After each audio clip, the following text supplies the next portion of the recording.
All right, guys, welcome back to the garage. So we are getting ready for the last race of the season. And man, I don't know if Bob's going to make it through this one. I noticed on the last outing at the track that the rockers sounded looser than normal, I guess. And I haven't set them in a while. Actually, I don't think I've checked them since the engine's been back together, which really isn't unusual. But anyways, I don't even know where I was going with that, other than the rockers are loose. Now, I will say this. I did set the driver's side before we went to the track last time, mainly because there's nothing in the way over there, and it's easy to work on. There was a couple of rocker arms over there that were really, really loose, like probably in the neighborhood of double the lash that they should have. So now I've taken the passenger side apart, and I've found the same thing on 2.5 cylinders, I think. And that's kind of unsettling because there's only two things that have happened there that could happen there. One is I just really missed the rocker adjustment bad, which is entirely possible. Or two, we're having some kind of parts failure. And when I say parts failure, usually on a mechanical roller, parts failure would mean that the lifters are on their way out. It could be worse than that. It could be, several bent valves or something like that, but it wouldn't run very good. So we have to keep an eye on that. Being how this is Bob's last outing, I'm not really too concerned about it. And new lifters and valve train components were on the list of things to change out. So it's not the end of the world if something happens, just as long as it's not catastrophic. We don't want that. So I'm getting ready to set the last cylinder rockers lash now. And we're going to get this thing put together and get it ready to go to the track here in the next 2 days. So let's get started on it.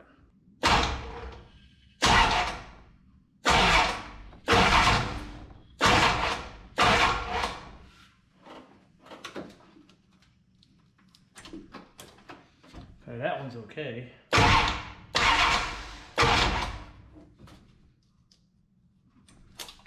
And that one's okay. So cylinder 1 and cylinder 3 had some pretty bad rocker lash, and that's usually an indication of some kind of problem happening, but it's not making any weird noises or anything. So I don't know, maybe I missed it by a mile, or maybe there's some kind of something else going on there. Hard to say. So I'm going to continue as if nothing happened and put it back together because we have a race to make. And you're kind of getting exactly what I'm talking about from the last video, where this thing is just way too hard to work on with any kind of expediency and getting things done quickly. Because if this was between rounds, we would be in trouble. I mean, there's just too much to do on this particular setup. All right, guys, so I got Bob back together right after I set the rockers there, what you had seen in the last clip. Everything went fine. There wasn't any problems to speak of. That extra lash, or that high lash, kind of concerns me a little bit. Usually the telltale sign of lifters going bad in this manner is sound. And this one particular sound is very pronounced and very easy to spot. It makes a squeaking sound, kind of like a belt. And I haven't heard that yet, which is a good thing. So maybe they genuinely came out of adjustment. Maybe I missed it that bad. Maybe something. I don't know yet. So we'll certainly keep an eye out for that. But now it's time to make the changes to the tune-up. Some things that I've needed to change, some things that I want to change, some things that are going to make it run a little better, so on and so forth. So I'm going to take you over to the laptop. I do not have a fancy screen capture set up on there. I think there's one native to Windows 10, but I'm not using it. And my laptop really sucks. So you're going to get the old-fashioned camera pointed at the laptop trick. So let's go over there and check it out. Okay, so the first thing that we need to do this thing is we need to add the scramble button. I have it, everything is in place that it needs to function. We just need to add it. So we're going to go to Advanced ICF, 1D tables. We're going to add a table. We're going to enable the table. We're going to call it Scramble, if we can get this to work. Let's see here. There it is, Scramble. And we're going to change that to Boost Offset, because we like Boost Offset. The X-axis is going to be the bump button. And somewhere we got to find that.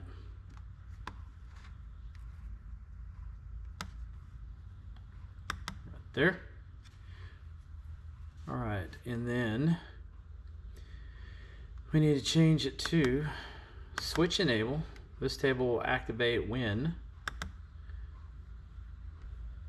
trans brake button is disabled.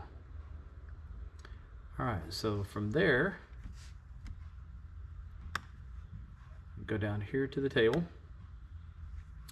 This boost offset is the amount that you're going to add. And down here at the bottom, the bump button is set in volts, which is 20 volts. Now, if you haven't seen this before, this information comes from Devin Vanderhoof's YouTube channel. I would highly suggest that you go over there and watch that video and all of his videos on Holley stuff, because the dude is just next level genius. So we want to set this thing up. I think that I want to see somewhere in the neighborhood of about 5 extra pounds. So we want to, I'm just going to add right here. We're going to change that to 5.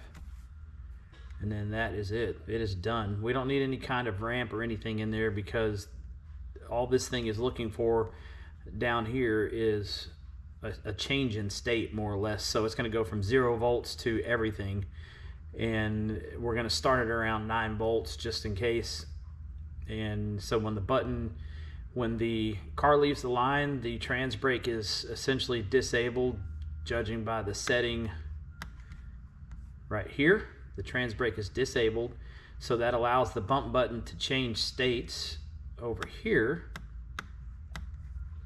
right here. So enable table when this button is disabled by way of the scramble, or by way of the bump button, which is dictated down here.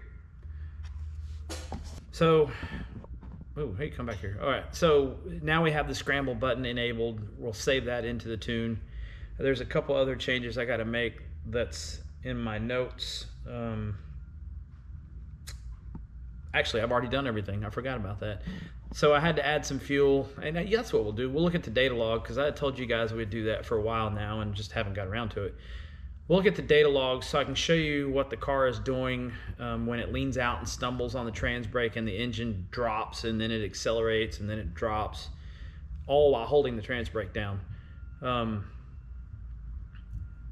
that the boost control works correctly, this thing moves through the fuel table in a real predictable manner, and before it didn't, and it was kind of a crapshoot to get it to work right. But now the boost control is fixed, so we'll go back to that and I'll show you what I did to fix it. Okay, so this is the data log you're looking at. This is the last run from the Redemption Goes Rogue race that we had, what, a week and a half ago, I guess. And so the problem that we're looking to fix is right here. Now what you are seeing is the yellow line is the target air-fuel ratio. This turquoise colored line is the actual air-fuel ratio. So it's targeting 12 to 1 and it's seeing 13.8 to 1. Now that is totally 100% my fault, and I'm not using learn or closed loop in this area while it's banging on the limiter.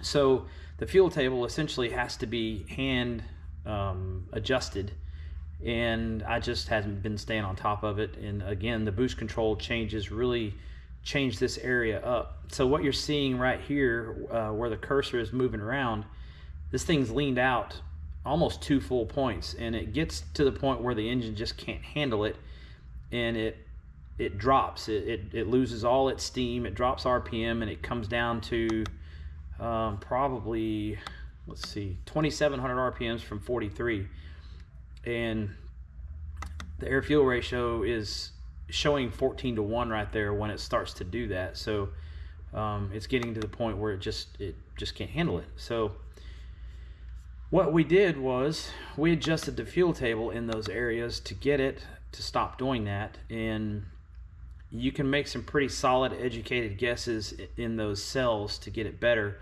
Now what you're seeing right here, this green line represents the closed loop compensation limits, and right there, right off the trans brake, it is applying 35% more fuel, and that's again is more of an indication of how the boost comes in when the engine accelerates right off the trans brake, and I'm going to show you what it looks like where we fixed it.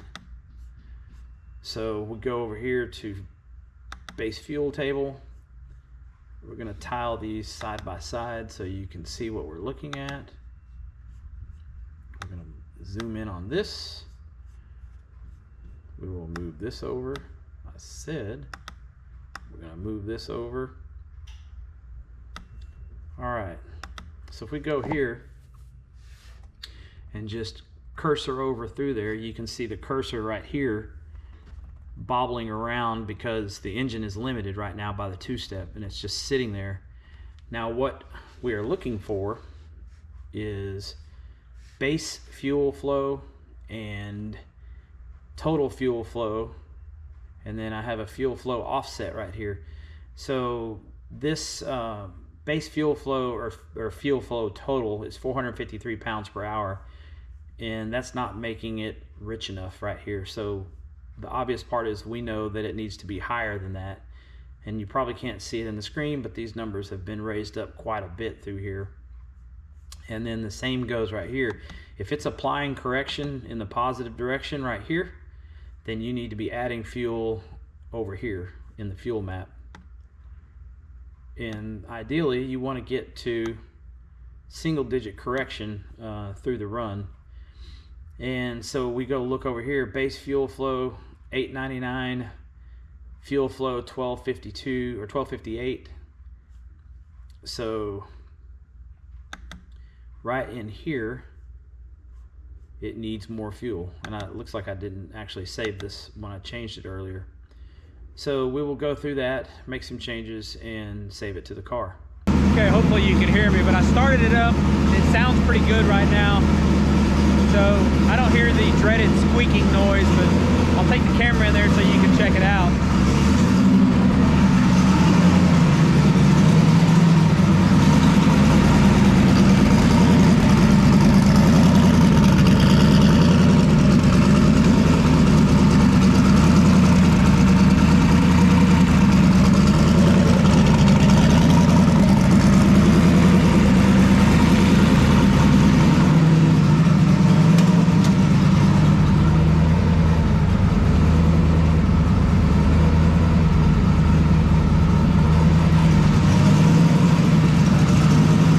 All right, I think the last order of business is to change the oil fitting inlet size.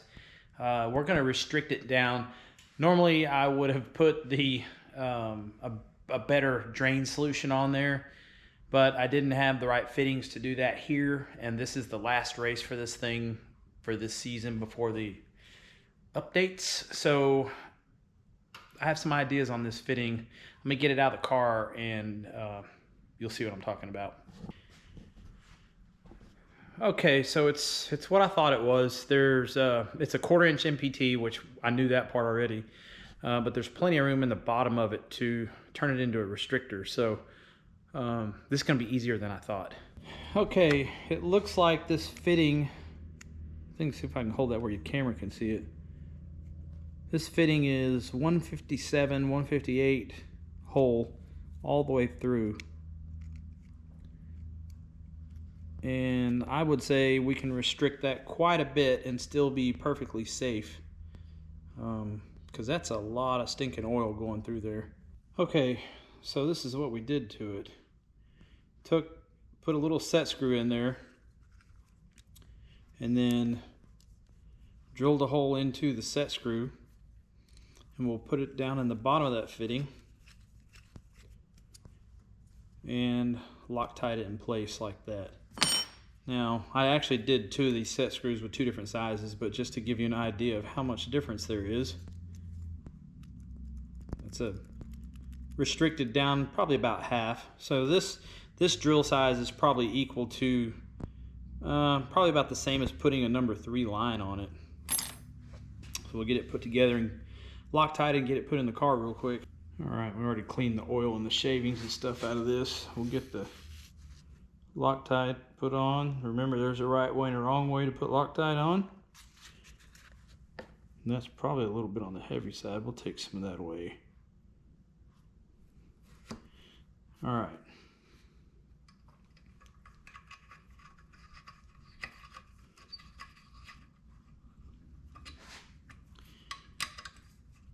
Lock this thing down real good.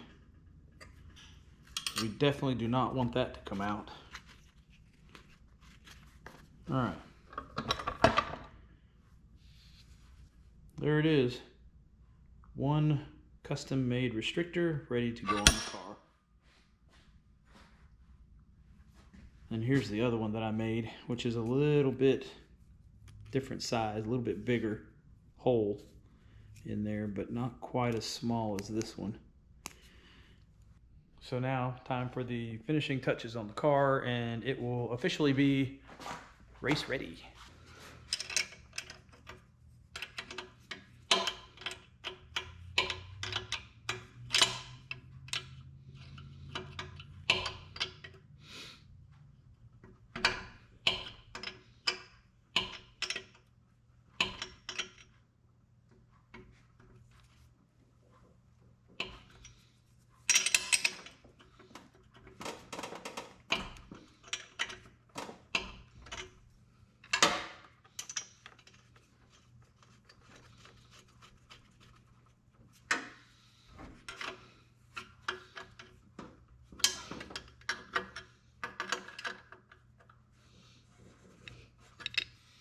All right, guys, that is the end of the video. We got the car race ready for this week.